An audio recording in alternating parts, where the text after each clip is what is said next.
Hello everybody and welcome back to our channel. We are Brigade of Beans, a diagnosed dissociative identity disorder system. Today we're going to be making a video unpacking some common reasons people fake claim systems and why they are ill-founded.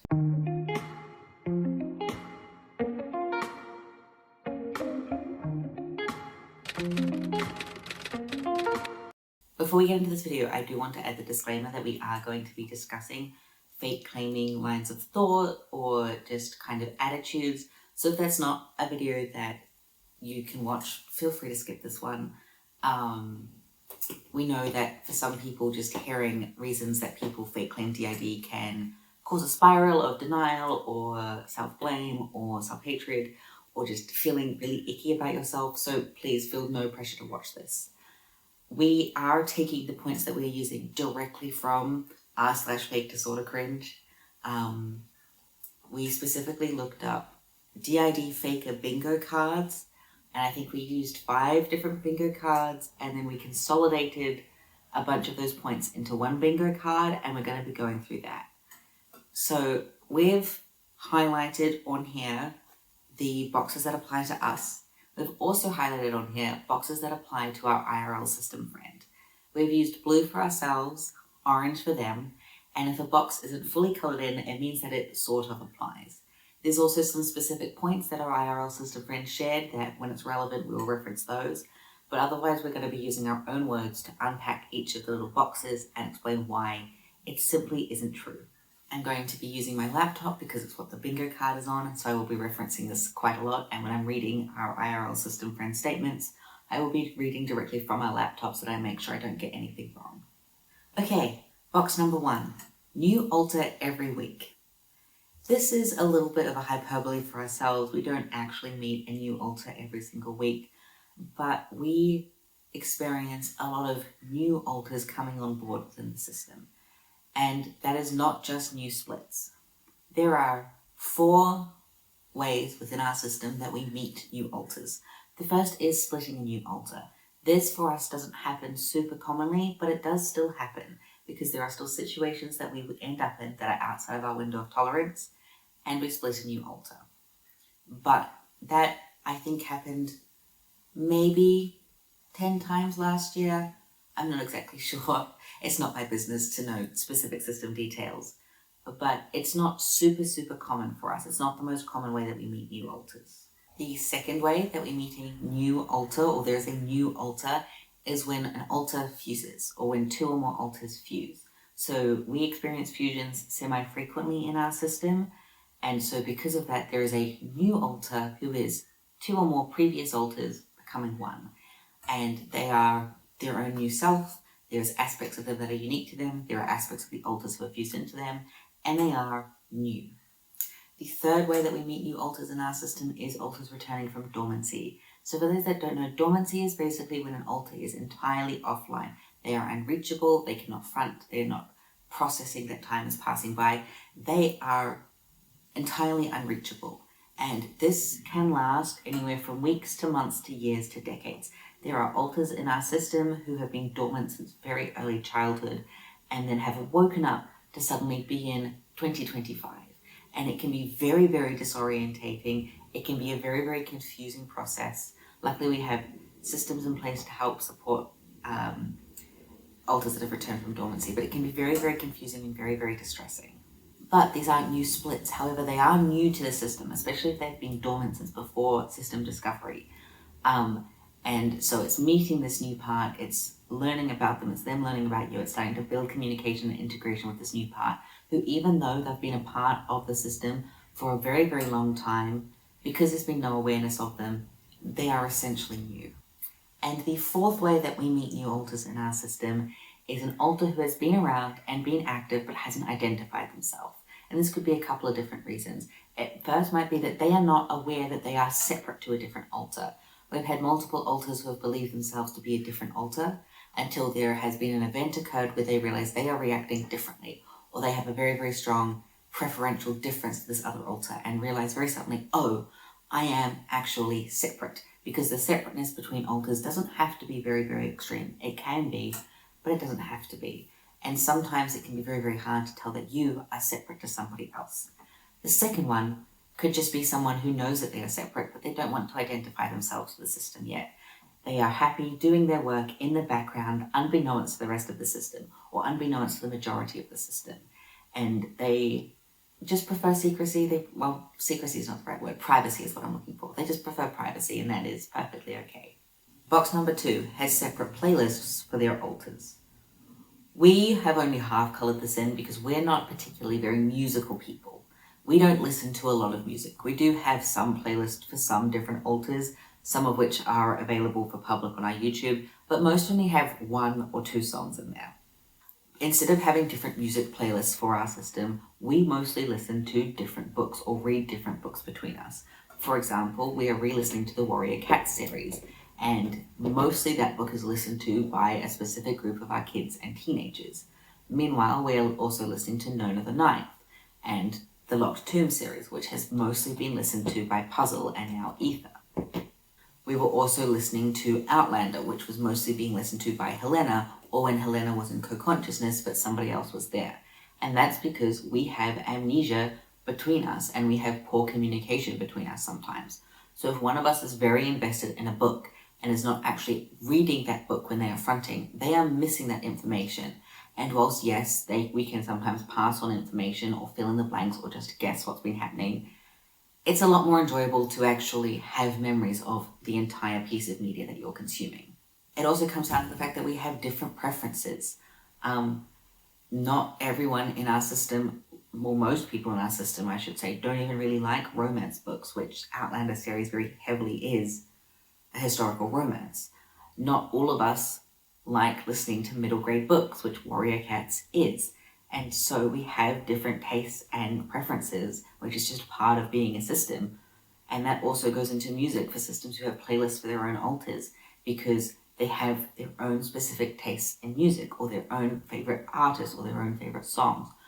Some systems also use music playlists as front triggers, not all of them, but having a playlist that can be put on to trigger a specific alter to front can be very, very helpful for some systems. And so keeping playlists for that is incredibly helpful. The third box, I talk to my alters all the time. Part of becoming functionally multiple when you have dissociative identity disorder is improving communication between parts and improving the internal relationships between parts. And you're not going to be able to do that if you're ignoring each other. We don't always talk aloud to each other, and we don't always leave each other as many notes as we should. But when we're in co-consciousness together, we are trying to communicate with each other. It might not be specifically with words, but by sharing emotions, thoughts, feelings. We want to build positive relationships with each other. We want to become more functional together. It can be very, very hard to build relationships with alters that you have very different opinions on stuff on. So it's learning how to negotiate with them and to compromise together. And that doesn't happen if we're not communicating. Communication is one of the big things that we focus on in therapy, and recognizing when someone else is there and recognizing when they're trying to talk to us. Grieving period after merging. Merging, or fusion as we more frequently call it, is something that's happened to us a lot. And it can be something that is incredibly healing. You suddenly feel more like yourself. You suddenly have more personhood. There's no other way for me to explain it. You're suddenly more. But also, the other alters in the system can be gone. Oftentimes they're still present in the alters they're fused into, but it's not them. And specifically, if an alter fused into another alter in the system who's not you, they're not connected to you. And it can be really, really hard to deal with. Gail was someone who was deeply, deeply loved by the system. He did so much for our system. And when he fused, we weren't planning on that fusion happening. It just happened. It was incredibly hard because we'd lost someone that was so beneficial to our system. And Astral was still really beneficial to our system, still really important, still very deeply loved. But he was different to Gail. He was very different to Gail. And then when Astral fused into Atlas, Atlas is pretty similar to Astral. We didn't really miss Astral as much because Astral and Atlas are pretty similar. But sometimes we still miss Gail, and that's okay. It's not all-consuming, it's not overwhelming, but it's okay to miss past alters. And also on top of that, anyone, system or not, can miss who they were in the past, can miss who they were as a teenager, can miss who they were in their 20s, can miss who they were as a child. Grieving your past self, grieving the way you've had to change and develop, that's part of human life. And yes, it's better not to get bogged down in it and to let it consume you. But change can be hard, and it's okay if part of that change includes the grief around that change. Non-human alters. We have a whole video about this. It'll be in a little pop-out up here that you can watch later. I'll also try to remember to tag it in the description. And in that we reference actual sources, but they're real. We have experienced them firsthand. Our therapist has validated and confirmed that that is a thing that occurs. It is in multiple different pieces of literature. I could reach behind myself. I am going to reach behind myself. Non-human alters are featured in this book, which is an absolutely fantastic book. I know we've mentioned it in a lot of our videos. It is an autobiography by a system, and then also has chapters from her psychiatrist, and it's just an excellent, excellent book. A very tough read, a very good book. Non-human alters are mentioned in here by the psychiatrist as well as by the system themselves. But if you want to know more about non-human alters or specific quotes or more about our experiences with them, please go and watch the other video. I realized this during peak COVID/post lockdowns. Firstly, we realized we were a system and got diagnosed in 2020. However, that wasn't because of COVID. It was because we were finally growing up, quite literally. We were living independently for the first time. We'd just graduated high school. There were major life changes, and our symptoms had got quite more severe in 2019, and by 2020 they were undeniable, and we knew we needed help. And so we got help. We saw a GP, we got a referral, we got another referral, we got assessments. And that was unrelated to COVID, but also for the systems who realized that they had DID during COVID because they were locked inside and potentially locked in dangerous environments or stressful environments, and the system just became more overt for whatever reason. That's okay. That doesn't mean someone's faking. And as for post-lockdown, it's been several years since lockdowns occurred. Whilst COVID is still an active threat, COVID is still an active situation that's going on, COVID is still something we should be actively taking precautions against. There's been several years post-lockdown. Several years for people to discover they're a system. To say that systems could only be discovered 2019 and earlier, that's just stupid. I don't think I need to explain why that's stupid. LGBTQ+, at least one trans. Me and my IRL system friend now keep saying at least one trans, because that's just grammatically incorrect and also fucking funny to say. But yes, a lot of systems have queer alters, and a lot of systems identify as queer. I'm not sure what the actual statistics are. I have theories as to reasonings why. Some of it might be related to trauma, but a lot of it isn't. When you have parts of consciousness that are distinctly individual, that can have different preferences, which include different sexual and romantic preferences or different gender expressions, it's probably fairly likely that you're going to feel queer in some way. And maybe you're just gender non-conforming. Maybe you have male headmates in an APAP body, but you're still a cis female. You just have male headmates. Or the vice versa, where you have female headmates in an AMAP body, you're still a cis man, but sometimes female headmates front. And so there's a bit of gender fuckery going on. Maybe it's situations like ourselves where we are collectively trans. We are collectively transmasculine. All or most of our frequent fronters, I should say, are men or male aligned. And for us, gender transition was best for our mental health. It was deemed so by multiple different psychiatrists and psychologists and an endocrinologist and our GP and our regular psychologist. Like, it's not easy to just get on hormones. And it's definitely something that has greatly improved our quality of life. And there are multiple trans alters in our system. There are also cis alters in our system. There are cis female alters and alters who, in headspace, are cis male, even though biologically we're not. Long story short, systems are allowed to be queer. There's no problem there. And if you're a queer system, we see you and we love you and we support you. Introjects. We are going to make a longer form video about this at some point. We do have a video discussing this on our TikTok page, but it's also another piece of DID that is well researched and well recorded and just known to exist. Factually, it's known to exist.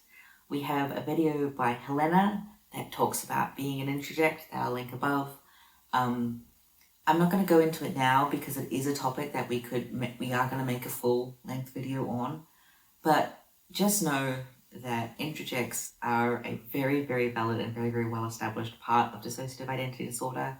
And introjection as a process isn't even exclusive to systems. Just look it up. Look up what it means in a non-DID sense, and yeah, it makes sense. When you realize what it is, it makes sense. Self-diagnosed. The reason that we've colored in half of this is because I think the term self-diagnosis or self-diagnosed is maybe not the best term that could be used. I think self-suspecting is a much better term. I think that it's a much more accurate term, and I think that it clears up any of that confusion around, but a diagnosis must come from a professional, which is true.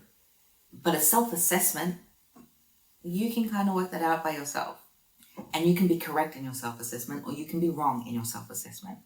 And both of those things are okay because it's a self-assessment.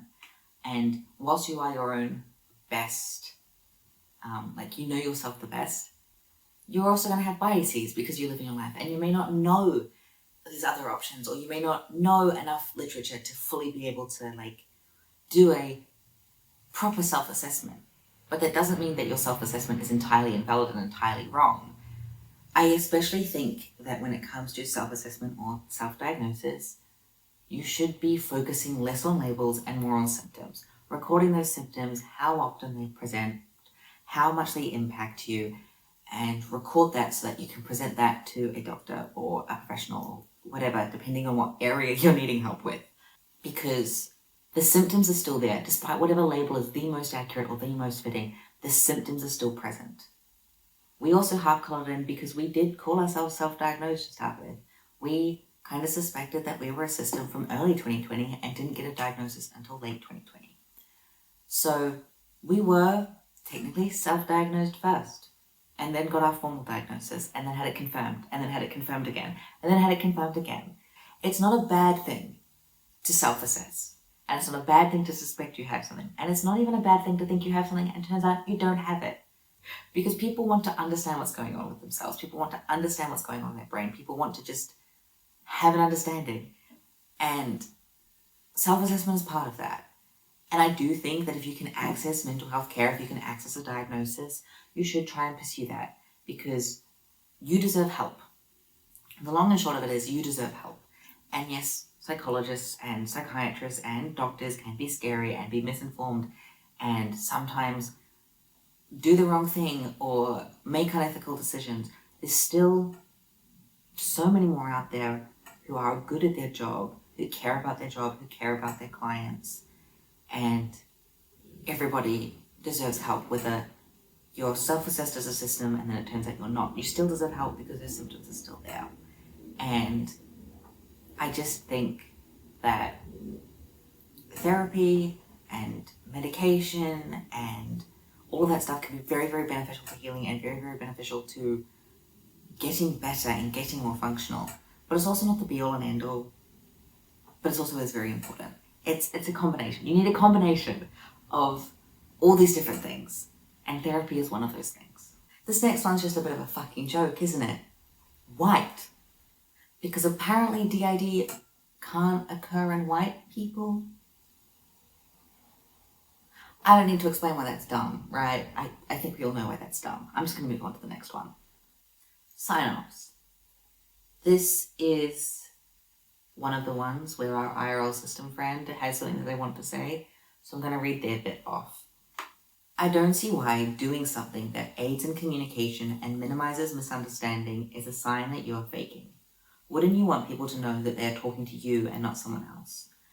You would probably find it annoying if you'd been having a conversation and someone attributed something that you said to somebody else. Also, someone having enough awareness of their experiences regarding DID/OSDD to know who they are and feel safe enough to express that should be a sign of progress and healing, not as a sign of them faking. But also, it's okay if you aren't there yet. No moral judgment should be attributed to what stage of healing you are at. For those of you who don't know what a sign-off is, it's basically when you send a message and you add either an emoji or the name of an altar or some other symbol or phrase that signifies who sent that message. Sign-offs for us occur at the start of our videos. Typically, we didn't have one in this one, but typically to show who's fronting in the video so that you know who is talking in the video. And that's not just useful for our audience, but it's also useful for us as a system, because there can be slight or significant differences between us. It's very interesting for us watching any video that Al makes because they're very, very concise in all of their points. The videos that they actually film are quite short and then they get edited down even shorter, whereas a lot of us waffle a lot. We talk a lot when we're filming videos, and it's maybe not a difference that other people would notice, but it's very noticeable to us how concise she is with her language and with her videos. Then there are the more overt differences, like the video that Adam posted, where he very clearly is a lot more childlike than the adults in the system or the teens in the system. And there's very, very obvious differences there, but there's also differences between him and other kids in our system. And having sign-offs on the videos is a way that we can see those differences and know who those differences are attributed to. It's also when we're sending messages to our friends, and if it's a specific message from one of us to them, like if one of us wants to be grateful for a gift that they got us, or if one of us wants to ask a specific question or discuss a specific topic, then we use sign-offs. If it's not relevant, if we're just like doing admin stuff like, hey, are we still meeting up tonight? We won't typically do a sign-off because it's not necessary. There's no really personhood assigned to that kind of message. As our system friend also mentioned, not all systems are aware when or who is fronting or when they switch, or not all systems are comfortable showing that, especially to new people. So for them being comfortable enough and grounded enough to sign off who is sending a message can be very, very important or very, very significant, and can just be a great sign of healing and a great sign of progress and a great sign of trust building up in a relationship. Alternative clothing, dyed hair, and heavy makeup. There is an assumption within people who fake claim, so places like r/fake disorder cringe, that every single system looks the same, which is not true. Whilst yes, there are a lot of us who have alternative styles, who dye our hair, who put on funky makeup, that's just a form of self-expression, and not all systems present that way, and not all alters within a system present that way. A typical outfit for us is shirts and jeans, and that's pretty stock standard. Maybe it's a shirt and overalls, maybe it's a shirt and shorts. We don't really wear alternative clothing all that often, but sometimes we do. If we're going out, we're getting dressed up, we're maybe going to a themed event like an emo night, like we did for New Year's Eve, then we're gonna put on some alternative makeup, we're gonna put on some alternative clothes, and we're gonna dress up because we're going to a themed event and we want to. There are other systems who have very clear, distinct clothing styles between different alters, and it's very, very obvious which alter has picked out which outfit because of the different styles. And that's not a bad thing. That just comes down to, again, the different preferences and different behaviors that exist within different alters. And there is absolutely no reason as to why that means the system is faking. We also dye our hair quite a bit because it's something that gives us autonomy. A lot of systems have experienced a chronic loss of autonomy at one point in their lives or another. So for us being able to cut our hair however we want it, to dye our hair however we want it, especially when we are feeling like we are completely out of control and we have no say over ourselves or our life, can be really, really significant, and us feeling okay and us feeling safe because we are exhibiting control. Sometimes we strive for autonomy in ways that aren't always helpful for ourselves. We hate sunscreen. We will adamantly refuse to wear sunscreen. And I don't know if the camera can pick it up, but that means that we're currently sunburned because we went to the beach yesterday and refused to wear sunscreen. Despite our support worker telling us that we should put sunscreen on, we refused. And that maybe isn't something that we should do health-wise or safety-wise. And realistically, we should wear sunscreen. But it's also something that we can exhibit our autonomy and control over, and so we do. But alternative clothing and dyeing our hair is a much safer and less harmful way to do that. The next box is, has symptoms of DID/OSDD. I could have just left this as a blank space, but we've seen people say that if you have amnesia, you can't have dissociative identity disorder. Or if you have distinct alters, that's not how dissociative identity disorder works. Both of which are part of the diagnostic criteria. Which just goes to show how little fake claimers actually comprehend about the disorder. Keeps a list of their disorders. We do this. We don't do this for the internet. We don't do this for clout online. We don't do this for Trauma Olympics. We keep a list of our disorders because we're going to forget them. And when we need to disclose them in a medical environment, we need to be able to remember them. So we have a list. We have an app on our phone that we have all of our suspected and diagnosed disorders in, and you can separate it by suspected and diagnosed, as well as some of our really common symptoms and a bunch of the treatments that we take, and we track when we take them, so if we need to see a doctor who doesn't know us, we can present that information to them because we have amnesia and we don't want to forget anything. So that's why we keep lists of our disorders, which I think is a pretty common thing that a lot of people with multiple disorders or diagnoses do. It just makes life simpler. The next one is alters dating each other in headspace. Again, this is something that our IRL system friend has something to say, so I'm going to read their piece. Alters dating each other in the headspace. I feel like often the only people a system can turn to is themselves. I think that some of the most powerful comforts and safety can come from relationships, whether it be romantic or platonic or anything else. Why is it wrong or a sign of faking to find that within yourself? If anything, I think it's really incredible. Even if internal relationships aren't related to trauma or hardship, I don't see why it matters or suggests malingering. How is it related? Going back to something we said earlier, it is easier to be functionally multiple when you get along. And internal relationships, including alters dating each other, is part of getting along. Another thing for us that has happened quite a lot is alters who have been dating each other end up fusing together. And this is not going to happen for every single system.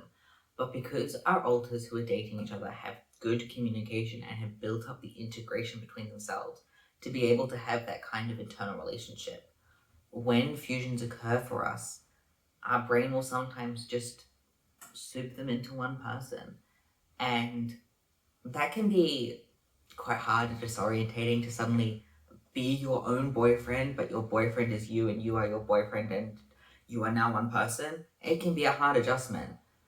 But for systems who want to fuse down to a lower head count, or even systems who want final fusion, anything that can build the integration between parts and make fusion easier is a positive step forward for them. Now, not every system will want to fuse. Some systems won't want to fuse at all, some will want to fuse a little bit, and some will want to fuse everybody into one. All of that is okay, and all of that is up to the individual system. But deciding to fake claim someone, or judge someone, or harass someone based off of them working together and getting along as a system is ludicrous. So, and I keep going to say this about so many of these things, but it's just fucking stupid. And if you used any common sense, if you understood anything, if you read some articles, if you read the diagnostic criteria for a lot of these points, you'd realize they're just fucking bullshit. Posting too much information about DID online. Arguably, we do this. Our IRL system friend doesn't have an internet presence, so this doesn't really apply to them. But you could argue that we do this. Really early on in our system discovery, like even before we had our diagnosis, we were talking about being a system online.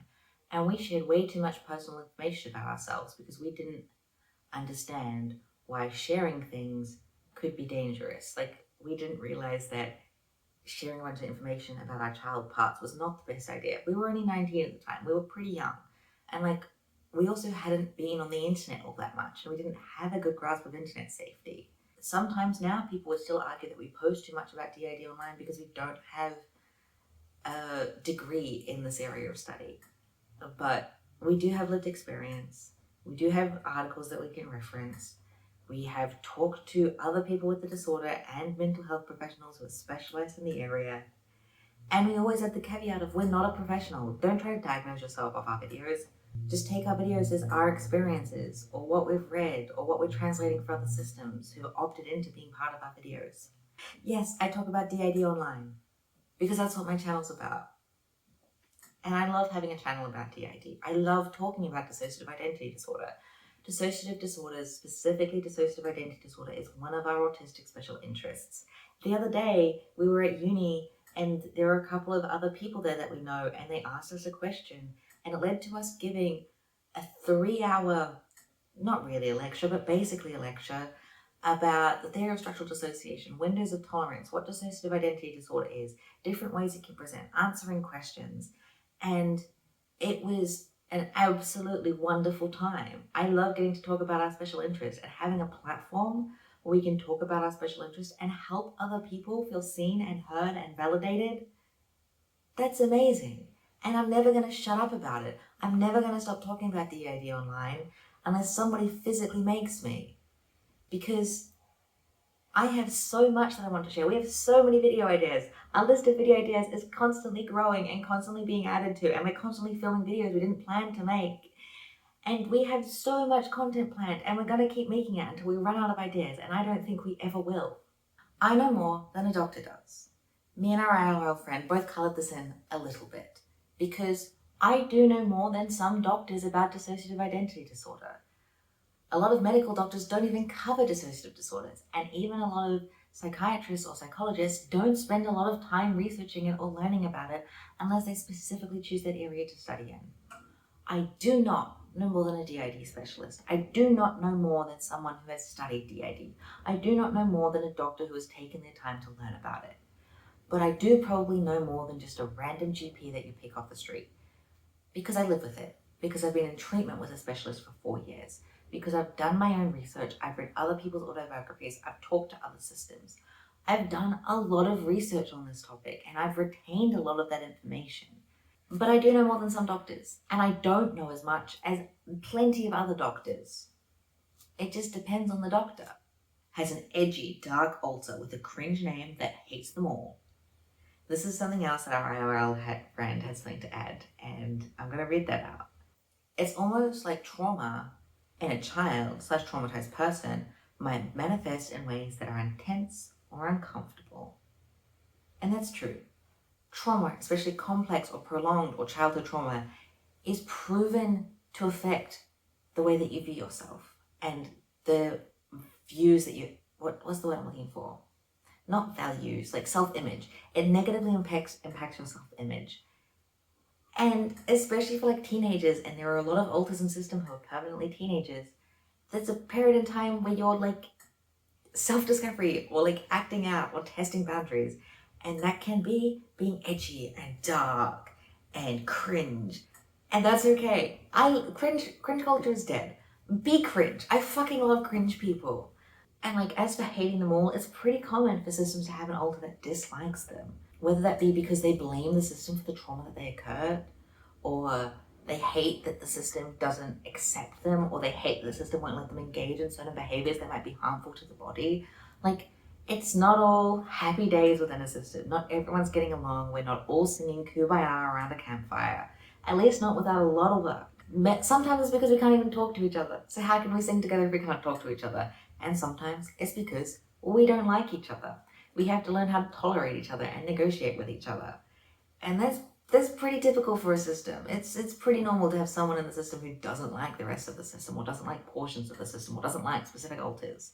And that's okay. Like, it does suck. It is hard to deal with. It can make life really fucking complicated at times. But it's not a moral failing, and it's not a sign of faking. 100 plus alters/polyfragmented.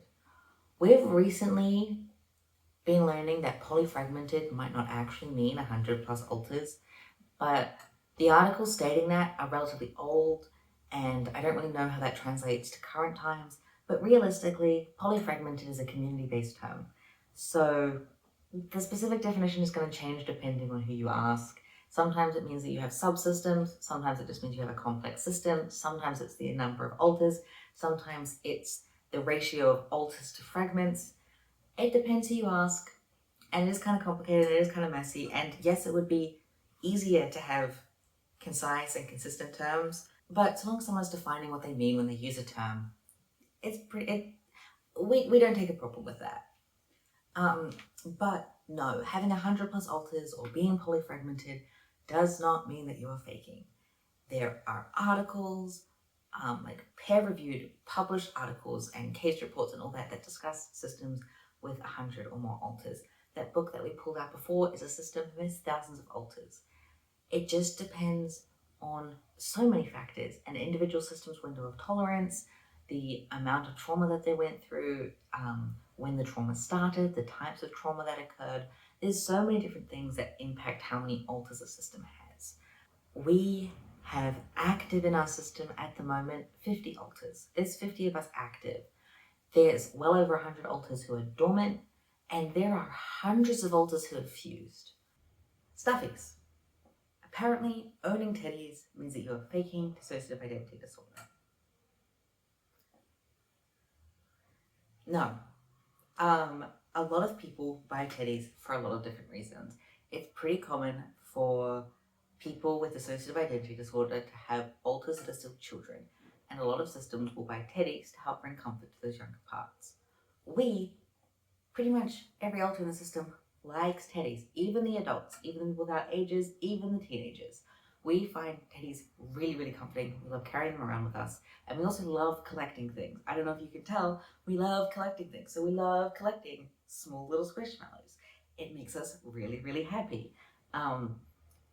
And we're not going to deny ourselves something that makes us happy just because it's seen as atypical. Although realistically, I think in the last couple of years, adults having teddies is becoming more and more normalized, as it should be, because adults should be allowed to have things that make them feel happy and safe too.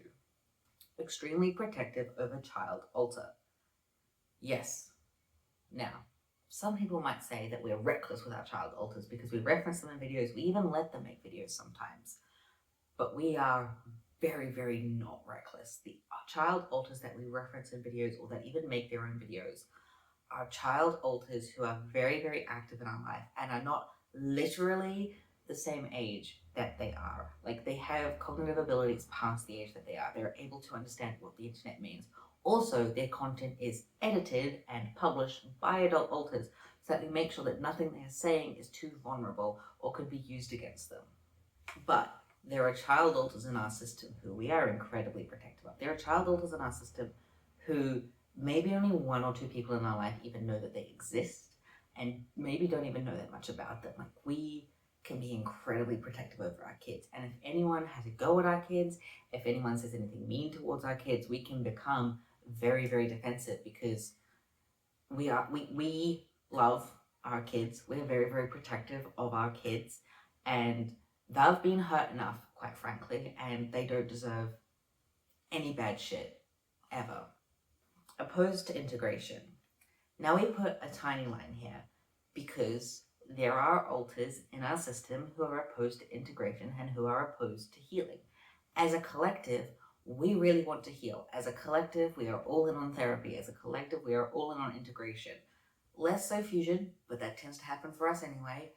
But we want better communication with each other. We want less amnesia. But there are alters in our system who don't.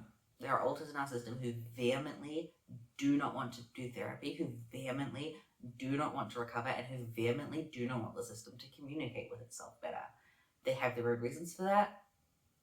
They don't want me to go into it in this video, but they are okay with me mentioning the fact that they exist.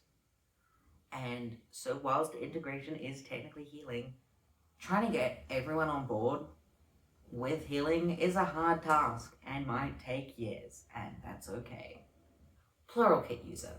So Pluralkit is a Discord bot that allows you to proxy as different alters, that it shows their names, a little picture of them. We also have our pronouns. You can also add descriptions for specific alters. And we use Pluralkit. We use Discord quite a bit. And so when we're messaging people on a server, we'll sometimes use the bot to show who's sending a specific message. We maybe use the bot 50-40% of the time, maybe even less than that. Part of that's because we don't always know who's fronting. Like, we genuinely don't always know who's fronting. I couldn't tell you who I am right now. So we don't use the bot in that point in time. Sometimes we don't use it because it's not important. But again, this kind of just goes back to sign-offs. Sometimes it's nice to be able to send a message as yourself and have people know that it's you. And more than that, with like the description stuff that you can add, it can be a way of keeping track of the system and like getting to know the system better and all that kind of stuff. And there is lots of different ways that people track their systems. We'll potentially make a longer form video about that. And Plural Kit is just one of those ways. Catching a switch on camera. Yes, we've done that. There have been some videos like our how to interact with the system where we explain what the switch is going on, other videos where we cut around the switch and it's just another alter talking. We have switched several times in this video. I don't know if we're going to leave those switches in or if we're going to cut them out, but they have occurred. People think that you can't catch a switch on camera because how would you know it's going to happen to set up the camera just to film it? Sometimes you can feel when someone else is close by. Like, I know there are a lot of other people really close to front. And if I was to just sit down, take a breath, and let them switch out, or let myself let go of front, then I'd be able to catch an intentional switch on camera that way. Other times switches just happen when we're discussing a topic. Like in this video, we haven't been intentionally switching, but we have been unintentionally switching quite a bit. And that's because we're really tired today. We've had a very big week. And we're not as grounded as we typically are when we film a YouTube video, and that's okay. If this part of the video has still been left in, I want to ask our audience watching, how many times do you think we switched in this video? And that could be switches that we've left in the actual video. That could be switches that we've cut around, so one alter was speaking and then there's a cut and then there's another alter speaking. And just let us know how many switches you think is in this video. I'm not exactly sure how many there are. I'll try and work that out when we're editing, but I might not even get it right. Because I'm genuinely curious. Switching can be quite overt and quite obvious and quite subtle and unnoticed, which is why we tend to leave our switches in our videos anyway, just because it can give one look at how one system switches. And this is the other thing about switching caught on camera, right? Some people use that as clickbait, and that's not a bad thing. Social media is about getting clicks, it's about getting interactions. People are allowed to clickbait. If it's like 7 switches in one video, which I think they've done, or like 5 alters in one video, that is the kind of shit that people click on. That's the kind of content that brings new viewers in. And I would rather bring a new viewer in and get them learning about the topic than just never invite them into the conversation at all. And sometimes you have to do that through clickbait. Clickbait is just part of being a content creator, realistically. And switching is something that gets clicks. And so people leave it in. And people get new viewership from that. And that's not a bad thing. We're on to our final one, which is only personality trait is I have DID. It might seem online that my only personality trait is I have DID. I hope that's not how it seems because we've made other videos, but we make content about DID because that's the content that we want to make. So it's probably going to seem like that's our only personality trait. If you follow our TikTok, we do like little day in the lives over there, and you can see that there's a lot more to our life than DID. But also, at the same time, it impacts us. It impacts every single day of our life. Having amnesia impacts us. Like, most of our frequent fronters don't deal with that bad amnesia, but a lot of people who don't front frequently have really bad amnesia. And having alters definitely impacts every single day of our life. Switching does. Hearing other people talk to you, feeling an emotion or a presence that isn't you, having trauma, having CPTSD, impacts us heavily every single day. And it's not our only personality trait, but it's definitely a big part of who we are. And there's nothing wrong with talking about that. And there's nothing wrong with sharing that. And there's nothing wrong with just being yourself. And when yourself is fragmented, that's going to look a little bit different to someone who doesn't have DID or OSDD. So hi, we're Brigade of Beans, and we're a diagnosed dissociative identity disorder system. We have been diagnosed for over 4 years and in treatment for over 4 years, which is a really long time. And we're also nowhere towards our personal end goal in therapy. And that's okay. Therapy for DID typically takes a long time. We make a whole bingo board worth of fake points. Like if you go on r/fake disorder cringe or you look up DID faker bingo, we make up a whole board's worth of those points. And not a single one of those points means that we're faking. Not a single one of those points even means that we're exaggerating symptoms.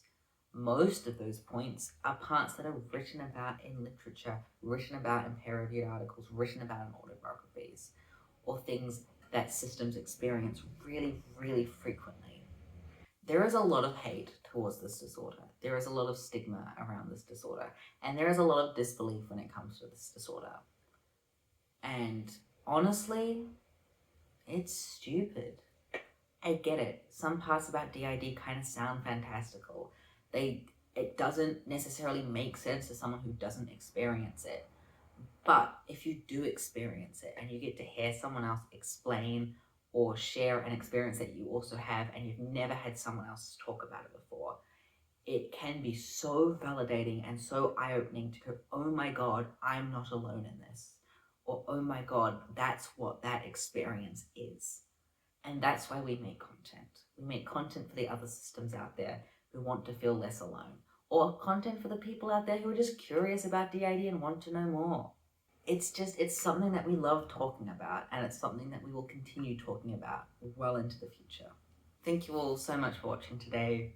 Make sure you're staying hydrated, sated, and caffeinated, and we will see you in the next one.